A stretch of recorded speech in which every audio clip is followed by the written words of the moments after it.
قابل کا رد کیا، اس کو نامراد کیا، تو محترم حضرات اللہ کے نبی ہونے کا اگر کوئی شخص دعویٰ کرتا ہے آج کے اس دور میں اور کوئی اور شخص اٹھ کر اس سے دلیل مانگتا ہے، علماء فرماتے ہیں کہ وہ دلیل مانگنے والا شخص بھی کافر ہو جاتا ہے، کیونکہ حضور صلی اللہ علیہ وسلم کے بعد کوئی نبی نہیں آ سکتا۔ آقا کریم صلی اللہ علیہ وسلم نے ارشاد فرمایا ان الرسالۃ والنبوۃ قد انقطعت فلا نبی بعدی۔ آقا کریم علیہ السلام نے فرمایا کہ بے شک رسالت اور نبوت کا دروازہ منقطع ہو گیا ہے، بند ہو گیا ہے، اب میرے بعد کوئی نبی نہیں آئے گا۔ تو حضور علیہ السلام کا ارشاد بتاؤ سچا ہے کہ نہیں ہے؟ ساری کائنات تبدیل تو ہو سکتی ہے لیکن حضور کا فرمان تبدیل نہیں ہو سکتا۔ حضور علیہ السلام جو فرما دے وہ کبھی نہیں کر سکتا، کبھی تبدیل نہیں ہو سکتا۔ جب حضور نے کہا دیا کہ میرے بعد کوئی نبی نہیں ہے تو حضور علیہ السلام کے بعد اگر کوئی بندہ نبوت کا دعویٰ کر دے اور دوسرے لوگ اس کو ماننے کے لیے یا اس سے دلیل پوچھنے کے لیے چلے جائیں کہ بتا تیری دلیل کیا ہے، تو وہ دلیلیں لینے والے لوگ کافر ہو جائیں گے، کیونکہ وہ نبوت میں شک کر رہے ہیں شاید ہو جائے نبی۔ جو یوں کہے نا کہ شاید ہو نبی، تو شاید والا بھی کافر ہو جاتا ہے جس نے یہ کہہ دیا۔ محترم حضرات آقا کریم علیہ السلام کے بعد کوئی نبی نہیں آ سکتا۔ دیکھیں حضور علیہ السلام کے زمانے میں 3 لوگوں نے نبی ہونے کا دعویٰ کیا، 2 مرد تھے اور 1 عورت تھی۔ ایک تھا مسیلمہ کذاب، دوسرا ایک شخص تھا عاصمہ دقسی اور ایک عورت تھی۔ انہوں نے نبوت کا دعویٰ کیا، نبی ہونے کا دعویٰ کیا۔ مسیلمہ کذاب نے آقا کریم علیہ السلام کی طرف خط لکھا، کہا کہ آپ یہ لکھ کر مجھے دے دیں کہ آپ کے بعد، آپ کے اس دنیا میں جانے کے بعد میں اللہ کا نبی ہوں۔ اللہ کا نبی آپ مجھے لکھ دیں کہ میرے جانے کے بعد مسلمہ کا نام ہے وہ اللہ کا نبی ہوگا۔ حضور علیہ السلام نے جب یہ خط پڑھا نا تو حضور نے فرمایا کہ اے مسلمہ تو نبی نہیں، تو کذاب ہے، کذاب ہمارا جھوٹا ہے تو۔ آقا کریم علیہ السلام نے جواب میں یہ کذاب لکھ کر بھیجا۔ جب خط لکھ لیا حضور نے کہا یہ پیغام کس نے پہنچانا ہے؟ صحابہ کرام کا مجمع بیٹھا ہے۔ ایک صحابی رسول حضرت حبیب بن زید رضی اللہ تعالیٰ عنہ کھجوریں تناول فرما رہے تھے۔ آپ نے جیسے ہی حضور نے کہا کہ یہ میرا پیغام مسلمہ تک کون لے کر جائے گا، تو آپ فوراً کھڑے ہوئے، کھجوریں ابھی منہ میں ہی تھی، آپ اٹھے اور آپ نے کہا یا رسول اللہ میں لے کر جاؤں گا۔ آپ اتنے جان میں طاقتور بھی نہیں تھے، کمزور تھے، اور جب آپ نے بولا تو جو کھجور کھا رہے تھے اس کھجور کے جو ہے وہ اندر والے جو ذرے تھے وہ باہر آ گئے، صحابہ کو گر پڑے۔ صحابہ نے کہا وہ پہلے کھجور میں کھا لے پھر حضور سے جواب بات کرنا، عرض کرنا۔ تو لیکن اس نے کہا کہ اگر میں کھجور کھاتا رہا اور یہ پیغام پہنچانے والی ڈیوٹی کوئی اور لے جائے تو یہ مجھے گوارا نہیں ہے۔ آقا کریم علیہ السلام نے اسے خود گھوڑے پر بٹھایا، پیغام دیا، جاؤ جا کر دے کے آؤ۔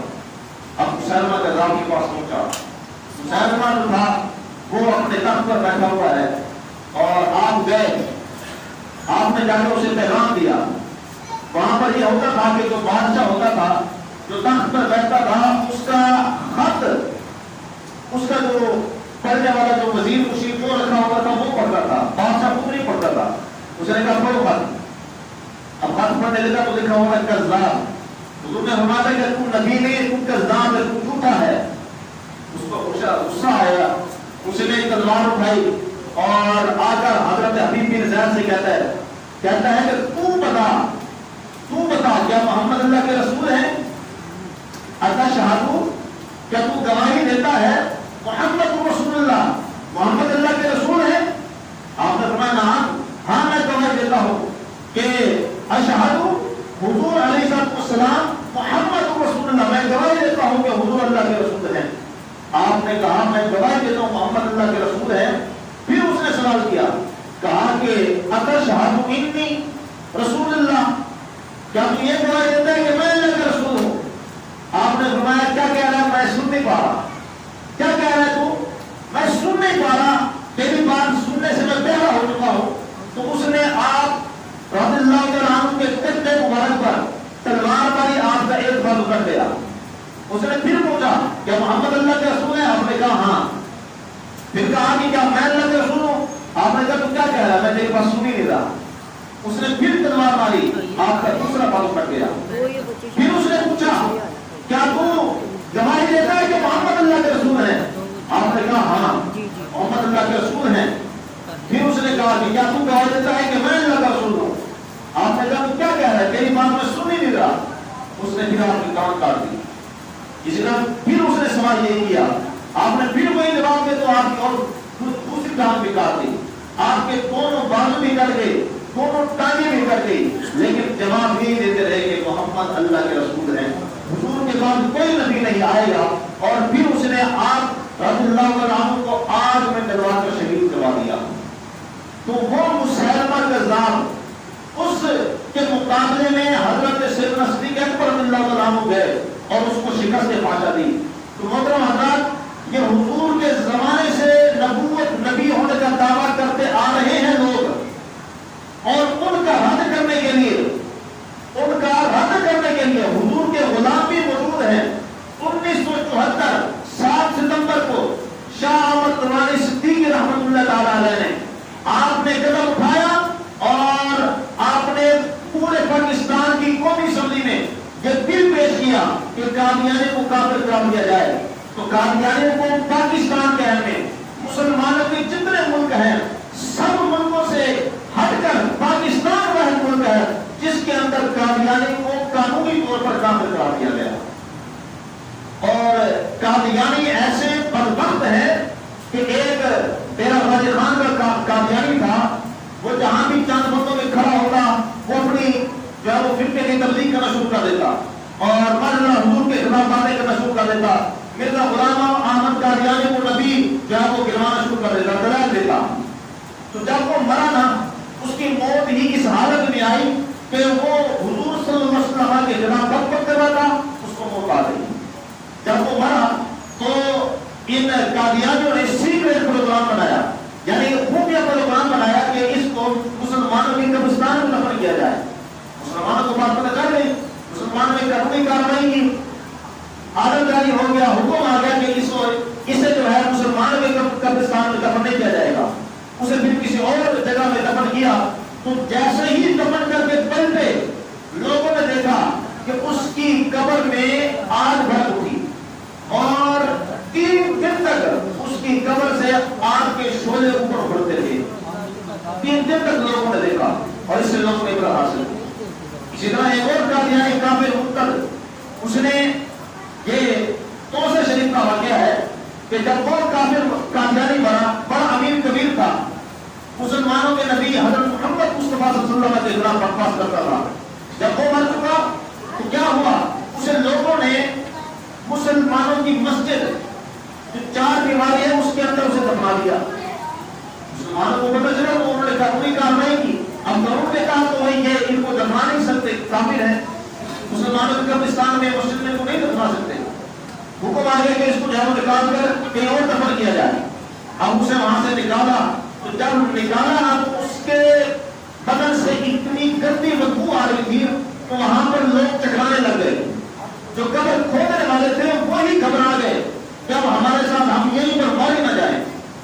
جب اس کو وہاں لے جا کر وہاں سے نکال کر جب لے جاتے ہیں کسی اور جگہ اور 4 دیواری اسے دفناتے ہیں تو اس جس جگہ دفناتے ہیں وہاں سے پھر بدبو اٹھتی ہے، اور وہ اتنی بدبو اٹھتی ہے کہ اس کے گھر والے، اس کے اور جو قادیانی ہیں وہ سب کے سب اس کو وہاں اس جگہ چھوڑ کر وہاں سے اٹھ جاتے ہیں۔ وہ وہاں رہتے نہیں ہیں اس 4 دیواری میں، وہ کہیں اور چلے جاتے ہیں۔ اور یہ سارا واقعہ دیکھ کر جتنے بھی وہاں پر قادیانی تھے سارے اس واقعے سے متاثر ہو کر عبرت حاصل کر کے وہ مسلمان ہو گئے۔ تو یہ آقا کریم علیہ السلام کے جو ماننے والے ہیں ان کی تو شان یہ ہے کہ گنج بخش فیض اعظم مظہر نور خدا، نہ کہ سارا پیر کامل کامل رہا ہوا، لیکن جو حضور صلی اللہ علیہ وسلم کے خلاف جو بکواس کرتے ہیں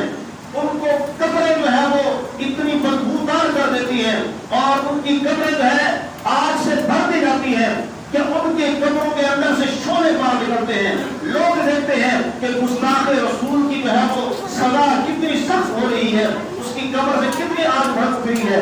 تو سامعین کرام, بات کہنے کا مقصد یہ ہے کہ حضور علیہ السلام کی ختم نبوت حق ہے, سچ ہے کہ حضور کے بعد نہ کوئی نبی آیا ہے, نہ آئے گا, اور نہ ہی کوئی آ سکتا ہے.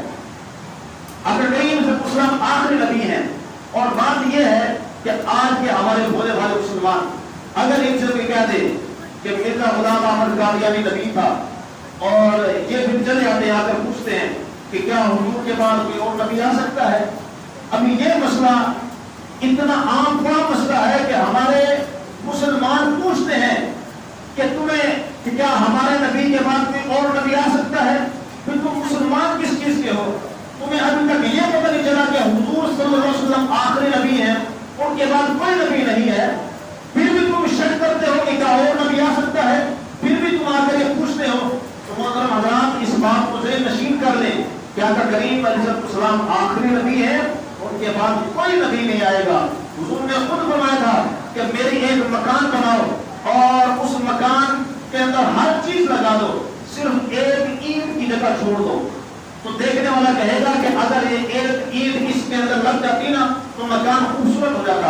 حضور فرماتے ہیں انبیاء کی مثال بھی ایسے ہے کہ پورے انبیاء دنیا میں آئے, صرف میں ہی آخری نبی ہوں جو اس اینٹ کی طرح ہوں کہ اینٹ جس طرح پوری عمارت کو پورا کر کے خوبصورت بنا دیتی ہے, میں آ کر اس دنیا کے اندر آ کر میں انبیاء کے پوری عمارت کو خوبصورت کر کے بنا دیا ہے. اب میرے بعد کوئی نبی نہیں آئے گا. حضور صلی اللہ علیہ وسلم کا واضح ارشاد ہے, فرمایا ان الرسالۃ والنبوۃ قد انقطعت فلا نبی بعدی, کہا کہ نبوت اور رسالت ختم ہو چکی ہے, میرے بعد اب کوئی نبی نہیں آئے گا. تو آقا کریم علیہ السلام کی ذات طیبہ آخری نبی ہے. یہ بات خود بھی یاد رکھیں, اپنی نسلوں تک یہ بات پہنچائیں, اپنی نسلوں کے اندر یہ ختم نبوت کا نعرہ, یہ ختم نبوت ان کو بتائیں, حضور کی محبت سے لگائیں ان کے اندر. جب یہی نسل جب جا کر کسی اور قادیانی سے ملاقات ہوتی ہے, کیونکہ آج کل یونیورسٹی کا دور ہے اور آج کل کالج کا دور ہے, تو وہاں جا کر قادیانی بھی ہوتے ہیں. قادیانی ہمارے جو ہے وہ نسل کو خراب کرنے کی کوشش کرتے ہیں, وہ دلائل دیتے ہیں کہ مرزا ایسا تھا, مرزا ایسا تھا, مرزا ایسا تھا, اور پھر وہ آ کر اپنے والدین سے پوچھتے ہیں, والدین کو کچھ پتہ ہی نہیں ہوتا, تو جس کی وجہ سے وہ اولاد قادیانوں کی طرف چلی جاتی ہے. آج یہی ضرورت ہے, اسی بات کی ضرورت ہے کہ ماں باپ خود دین سیکھیں اور اپنی اولاد کو سکھائیں, اپنی اولاد تک یہ دین پہنچائیں, حضور کی محبت پہنچائیں, حضور کا جو ہے عشق وہ پہنچائیں. یہ ساری چیزیں ہم پر ذمہ داری ہے, کریں. نہیں کریں گے تو قیامت کے دن فقر ان پر بھی ہوگی اور ہم پر بھی ہوگی, والدین پر بھی ہوگی کہ تم نے اپنی اولاد سے یہ چیزیں تمہیں سکھائی دی. محترم حضرات, یہ ساری چیزیں اپنے ذہن میں رکھیں اور اس پر عمل کریں.